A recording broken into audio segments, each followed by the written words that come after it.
mon fils. Ce qu'il consomme, c'est surtout des bières à très fort degré d'alcool. Une bouteille de vodka par-dessus, et ça pouvait être 5 bouteilles de vin dans la nuit.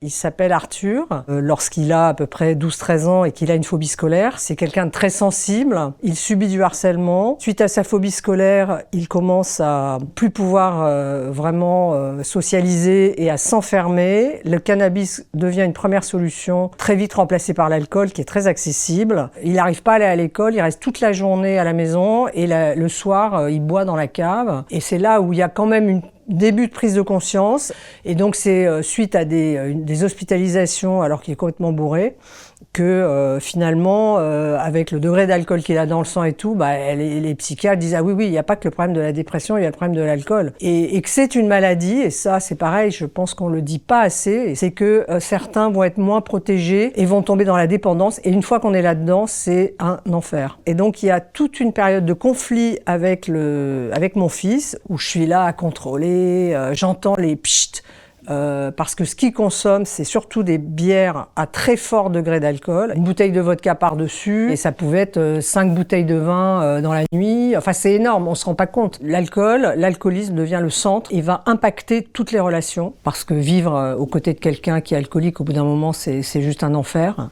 Voir quelqu'un qu'on aime se détruire, c'est insupportable. Il y a eu plusieurs tentatives de reprise d'études, mais en fait, ça s'est à chaque fois soldé par un échec. Pourquoi? Parce qu'il était incapable de se réveiller avant 15 heures.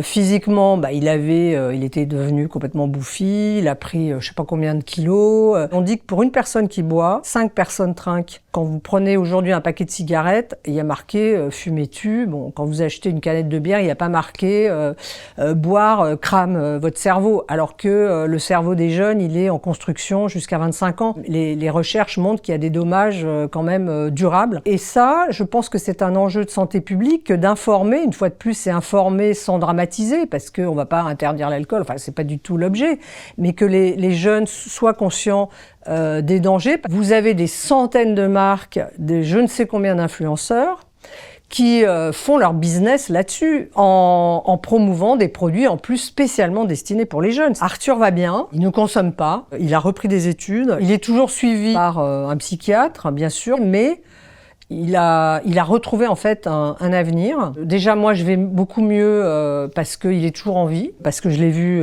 mourir plusieurs fois. Et je pense que ce sont des sujets qui ne doivent plus être tabous, mais qu'on doit traiter collectivement et individuellement.